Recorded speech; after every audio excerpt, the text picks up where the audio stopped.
শোনেন, আপনার ভোট আপনি দিবেন, যাকে খুশি তাকে দিবেন। হ্যাঁ, বিএনপি ইয়েও করে দিলে। কি ভালো লোক দিবেন, এইটাই। বিএনপির ভোট শানছে কিভাবে? হ্যাঁ, ভোট এই যে কথা কখনো ওইদের জান না, আপনার ভোট যাকে খুশি তাকে দিবেন। হ্যাঁ, এখনো আপনার ভোট ওইটা আপনি যদি একটা নিরপেক্ষ, আমি কারো পক্ষ নাই, নিরপেক্ষ লোক যদি বার হয় তার ক্ষেত্রে এই কথাটা মানাই না না না। শোনো, তুমি তো জলঢাকা থানা মির্গোঝাট আপনার ভোট আপনি দিবেন, যাকে সংলগ্ন ভালো এই লোক, দোকানটি ভালো টাকায়। শোন, চুপ করো। শোন, ভালো লোক টাকায়। যেমন যদি এখন আছে সালাফি। আপনাদের কিছু কেনাকাটা করা লাগে সালাফির নাম তুমি শুনছেন? তো এই দোকানটিতে আসবেন। বিভিন্ন ডিজাইনের বিভিন্ন আইটেম, জনলোক চেনে, সব নিউ কালেকশন জীবনে কিছু করে ফেলে।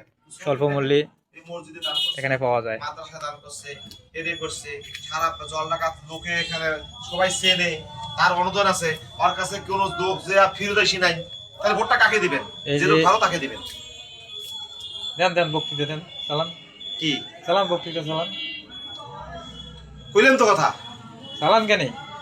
এই জন্য আপনি যে ভোট দিবেন, সেই ভোটটা মার্ক ব্যক্তি দেখি ভোট দিবেন, যে ব্যক্তি আপনার উপকার করবে, যে ব্যক্তি আপনার পাশে দাঁড়াইবে, যে ব্যক্তি মানুষ সেবা করবে, যে ব্যক্তির কাছে মানুষ যে ব্যক্তি চাঁদাবাজি করবে না, সন্ত্রাসী করবে না, গুম করবে না, হত্যা করবে না, নির্যাতন করবে না, এই ব্যক্তি হলো কি সৈয়দরি ভাই, যার আপনি কোনোদিন জীবনে একটা দুর্নাম অথবা কোনো কিছু আপনি পান নাই। এই জন্য আপনারা ভোটটা দয়া করিয়া সৈয়দরি, যদি মনে করেন যে সৈয়দরি ভালো লোক, জাস্টিফাই করবেন, আরো মনে যদি খেয়াল করেন তাহলে সৈয়দরি ভাইকে দিন, সমস্যা শহীদ আলী ভাই প্রার্থী কিসের? ধানের শীষ। ধানের শেষের। হুম, তারপর আরো কিছু বক্তৃতা দেন, কিসের? দেন না, আর কিছু বলার নাই? আপনার প্রার্থীর বিষয়ে আর কিছু বলার নাই? তুই কি ফেসবুকে দেবো?